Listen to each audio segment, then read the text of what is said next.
혹시 신앙은 신앙이고 삶은 삶이다. 이렇게 둘을 따로 떼어서 생각해 보신 적 있으신가요? 오늘은 바로 그 둘을 하나로 이어주는 아주 강력한 아이디어, 일반은총과 영역주권에 대해 쉽고 재미있게 파헤쳐 보겠습니다.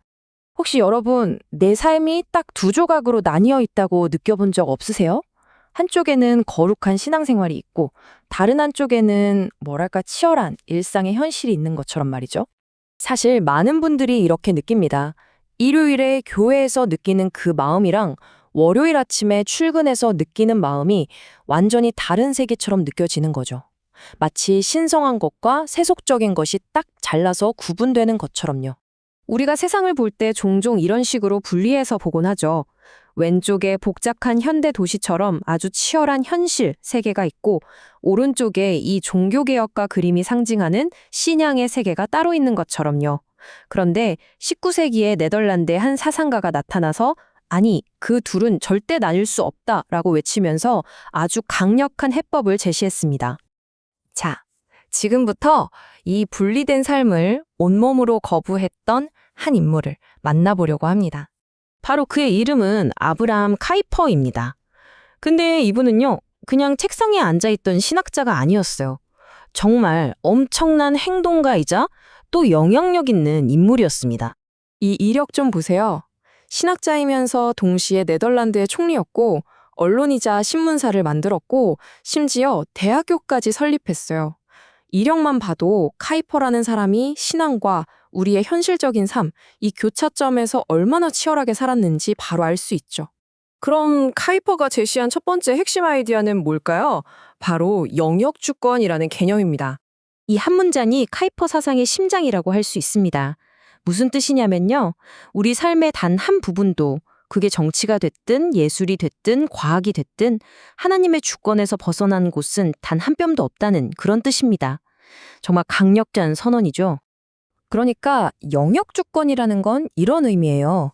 가정, 예술, 과학, 정부 같은 삶의 모든 영역들이 교회의 지시를 받는 게 아니라 하나님 아래서 각자 고유한 권위와 독립성을 갖는다는 거죠. 여기서 진짜 중요한 건 교회가 다른 모든 영역들 위에 서서 군림하는 그런 구조가 아니라는 점입니다. 이 그림을 보면 딱 이해가 되실 거예요. 삶의 모든 영역, 그러니까 예술, 과학, 가정, 국가, 교회, 이게 다 독립적인 원과 같다는 겁니다. 그리고 각 원의 중심에는 교회가 있는 게 아니라 그리스도가 계시죠. 마지막으로 어느 한 영역이 다른 영역을 지배하지 않아요. 이게 바로 교회가 모든 걸 통제해야 한다는 생각과 근본적으로 다른 지점입니다. 카이퍼가 뭘 비판했는지를 보면 이 개념이 더 명확해져요. 그는 새삼을 신성한 것과 더러운 것으로 나누는 이원론을 거부했고요. 또 교회가 모든 걸 지배해야 한다는 기독교 국가주의도 거부했습니다.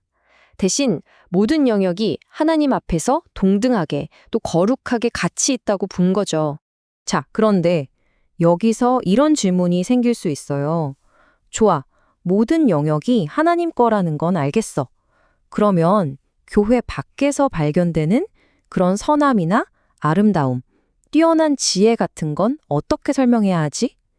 바로 여기에 대한 답이 카이퍼의 두 번째 핵심 아이디어입니다. 카이퍼는 일반은총이라는 개념을 이야기합니다.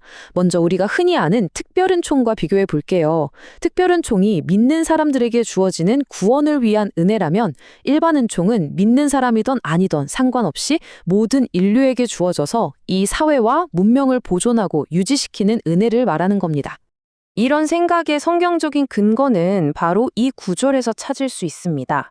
하나님의 선하심, 그분의 은혜가 어떤 특정 그룹에게만 한정되는 게 아니라 햇볕과 빛처럼 모든 사람에게 미친다는 거죠. 이 일반은총이 미치는 범위는 정말 넓습니다. 우리가 감탄하는 예술작품, 새로운 과학적 발견, 사회를 지탱하는 제도들, 그리고 우리 마음속의 양심이나 자연의 아름다움을 보며 느끼는 감동까지 이 모든 것이 바로 일반은총의 결과라는 겁니다. 이 일반은총에서 가장 흥미로운 부분 중 하나는 바로 경외감입니다. 사실 믿는 사람이든 아니든 위대한 진리나 아름다움 앞에서는 누구나 경외감을 느끼잖아요. 이 지점을 아주 잘 보여주는 두 인물의 생각을 한번 들여다보면서 이 개념을 좀 더 깊이 이해해 보겠습니다. 먼저 위대한 철학자이자 과학자였던 파스칼입니다. 그는 이 광활한 우주를 보면서 이 무한한 공간의 영원한 침묵이 나를 두렵게 한다고 말했어요.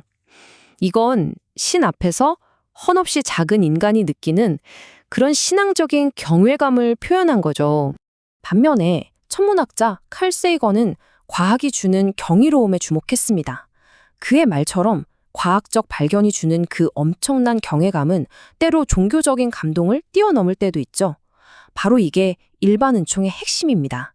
신앙이 있든 없든 모든 인간은 진리와 아름다움을 통해서 이런 경이로움을 경험할 수 있다는 것, 바로 그겁니다.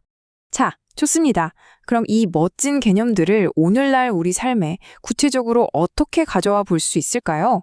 사실 조금은 어려워 보이는 이런 신학적인 아이디어들이 오늘을 살아가는 우리에게 도대체 어떤 의미가 있을까요? 몇 가지 구체적인 예를 한번 들어볼게요. 이 사진을 한번 보세요. 우리가 1번 은총이라는 렌즈를 끼고 보면 이렇게 잘 차려진 음식 한 접시는 그냥 배를 채우는 식사가 아니에요. 요리사의 손끝에서 피어난 하나님이 주신 창의성의 아름다운 표현으로 볼 수 있는 거죠. 마찬가지로 영역 주권의 관점에서 보면 어떨까요? 신앙을 가진 사람이 인공지능을 연구하는 건 전혀 이상한 일이 아닙니다. 과학기술이라는 그 자체로 하나님이 허락하신 유효한 영역으로 인정하고 그 안에서 얼마든지 탁월함을 추구할 수 있는 거죠. AI를 연구하는 것이 곧 하나님의 창조 질서를 탐구하는 또 다른 멋진 방식이 될 수 있으니까요. 결국 존 칼빈의 이 비유처럼 카이퍼의 아이디어는 우리에게 세상을 보는 새로운 안경을 선물해 줍니다. 우리가 살아가는 모든 삶의 영역에서 하나님의 손길과 솜씨를 발견하게 해주는 그런 특별한 안경 말이죠. 오늘 우리가 함께 살펴본 이 새로운 안경을 한번 써보시고 여러분의 주변을 둘러보시는 건 어떨까요? 여러분의 삶 속에서 가장 예상치 못했던 곳에서 발견한 은혜의 흔적은 과연 무엇이었나요? 이 질문을 여러분께 남겨드리면서 오늘 설명을 마치겠습니다.